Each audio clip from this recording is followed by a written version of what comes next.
Shalom Bapak Ibu, sahabat Galilea dan seluruh subscriber Galilea Network yang diberkati oleh Tuhan Yesus. Selamat pagi. Mari kita siapkan diri seperti biasa bersaat teduh. Kita luangkan waktu mau datang kepada Tuhan dengan penuh sukacita dan ucapan syukur karena Tuhan baik, teramat baik, sangat baik dalam hidup kita. Amin. Mari kita berdoa. Bapa Surgawi, Bapa dalam nama Tuhan Yesus, kami datang di hadapan-Mu, merendahkan diri di hadapan-Mu, bersukacita dan mengucap syukur sebab Tuhan baik, sungguh baik, teramat baik dalam kehidupan kami. Terpujilah Engkau kalau kami ada hari ini. Sebelum kami masuki dunia kerja kami mau baca, dengar, renungkan firman-Mu. Mengurapi kami semua, membuka hati pikiran kami. Urapi juga hamba-Mu. Firman Tuhan membawa kami kepada kebenaran, pelita bagi kaki kami. Itu sebabnya kami datang. Mohon Engkau yang memberkati kami di hari ini. Melalui kebenaran firman kami dikuatkan, ada semangat,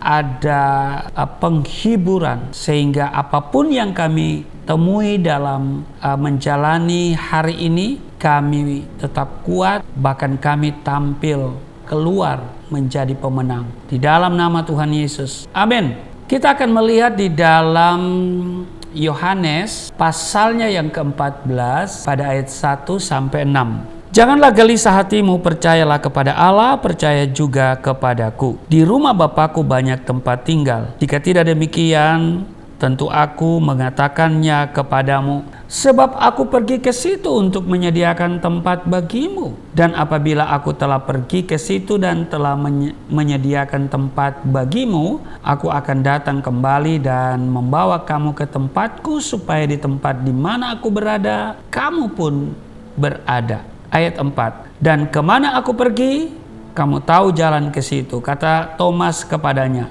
Tuhan, kami tidak tahu kemana Engkau pergi. Jadi bagaimana kami tahu jalan ke situ?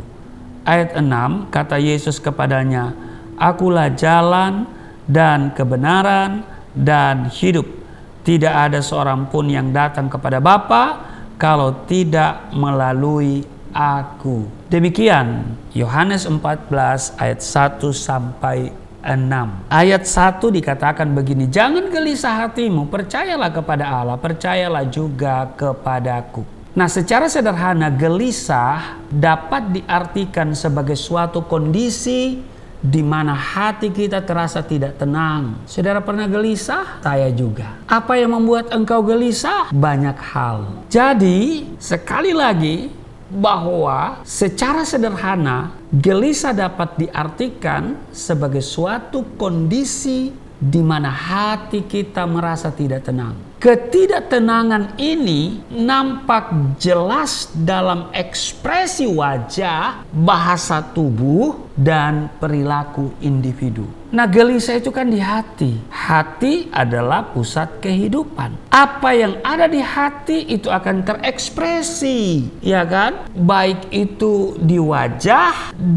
bahasa tubuh, maupun juga perilaku kita. Maka itu Alkitab katakan, jagalah hatimu dengan segala kewaspadaan. Kembali kepada gelisah. Nah, saya mau bilang begini, dalam kadar tertentu, gelisah merupakan gejala gangguan kesehatan mental. Rasa gelisah muncul karena ada rasa khawatir atau takut akan sesuatu yang sebetulnya belum terjadi. Iya kan? Kegelisahan yang dialami oleh seseorang itu dapat membuat orang tersebut tidak dapat berpikir dengan jernih, mengalami gangguan tidur, bisa tidak dapat makan dengan enak, dan kemudian stres, depresi, lalu death. Naudzubillah min zalik. Jangan ya Bapak Ibu ya. Nah, ada banyak hal yang dapat menimbulkan kegelisahan dalam diri seseorang. Misalnya, karena harus menunggu sesuatu yang tidak diketahui pasti. Apakah sesuatu itu sesuai dengan harapan atau tidak? Juga bisa karena pemberitaan negatif di berbagai media, termasuk media sosial. Misalnya tentang pembunuhan, perampokan, pemerkosaan, begal, perselingkuhan, dan lain-lain sebagainya. Target tertentu misalnya tidak tercapai, itu juga bisa gelisah orang. Dan sebagainya. Banyak hal, banyak faktor yang mengakibatkan orang mengalami yang namanya kegelisahan. Nah, jika tidak segera diatasi dengan baik, kegelisahan akan berdampak negatif terhadap orang yang mengalaminya. Misalnya, mengalami gangguan kesehatan fisik, tapi juga mental serta sosial. Oleh karena itu, rasa gelisah tidak boleh dianggap sepele, Bapak Ibu. Nah, para ahli kesehatan mental memiliki banyak nasihat terkait bagaimana mengatasi rasa gelisah.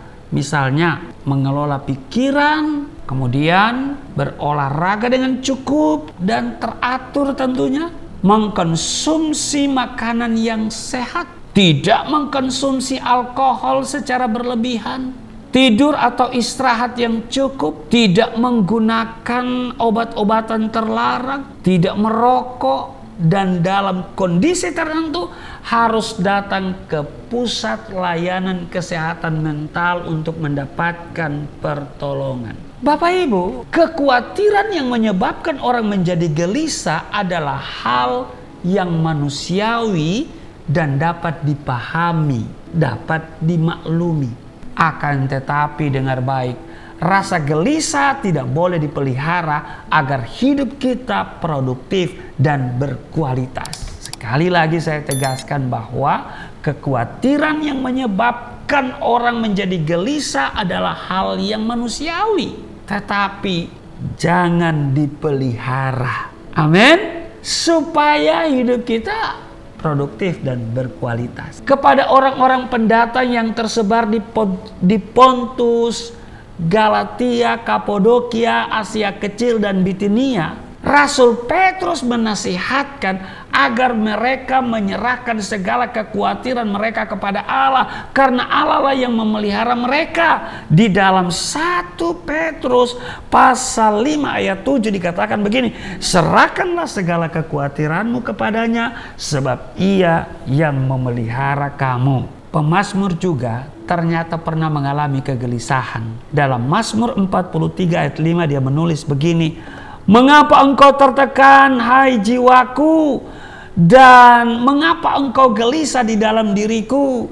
Berharaplah kepada Allah, sebab aku bersyukur lagi kepadanya, penolongku dan Allahku. Itu tertulis dalam Mazmur 43 ayat 5. Pemazmur menyadari bahwa ia gelisah, sehingga ia memerintahkan jiwanya untuk berharap kepada Allah, sebab Allah adalah penolongnya. Amin. Jadi ketika engkau gelisah, percaya kepada Allah. Sama halnya dengan pemazmur dan orang-orang pendatang yang tersebar di Pontus, Galatia, Kapodokia, Asia Kecil, dan Bitinia yang diberi nasihat oleh Rasul Petrus tadi, ya, di 1 Petrus pasal 5 ayat 7, serahkanlah segala kekhawatiranmu kepadanya sebab Ia yang memelihara kamu. Maka kita pun harus menyerahkan segala kekhawatiran dan ketakutan kita kepada Allah, karena Dialah penolong kita semua. Amin. Ini adalah bentuk terapi yang paling tepat dan paling manjur bagi barang siapa yang tertimpa rasa gelisah. Terapi yang paling manjur, paling tepat untuk mengatasi hati yang gelisah adalah serahkan kepada Allah. Percayalah kepadanya dan Dia akan bertindak. Allah pasti akan menolong kita serta memenuhi hati dan pikiran kita dengan damai sejahtera. Sekali lagi saya mau katakan, seperti Tuhan Yesus beri ketegasan, jangan gelisah hatimu. Percayalah kepada Allah, percayalah juga kepada Tuhan Yesus Kristus. Amin. Tuhan Yesus memberkati. Mari kita berdoa. Terima kasih Tuhan, kami hari ini belajar terapi terhadap hati yang gelisah, yaitu percaya dan menyerahkan diri sepenuhnya, menyerahkan segala kekhawatiran, persoalan kami, dan kami mempercayakan diri kami kepada Tuhan, maka Engkau bertindak dalam hidup kami. Berkati kami semua dalam tugas kerja hari ini. Terpujilah Engkau di dalam nama Tuhan Yesus. Haleluya. Amin.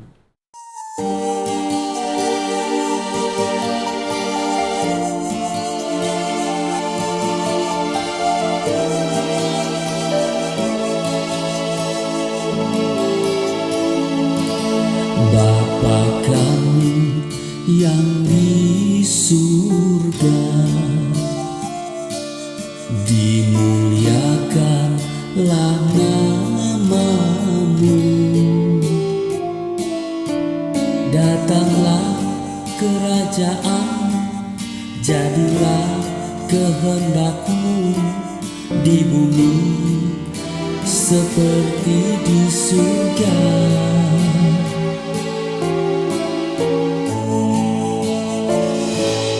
Berikanlah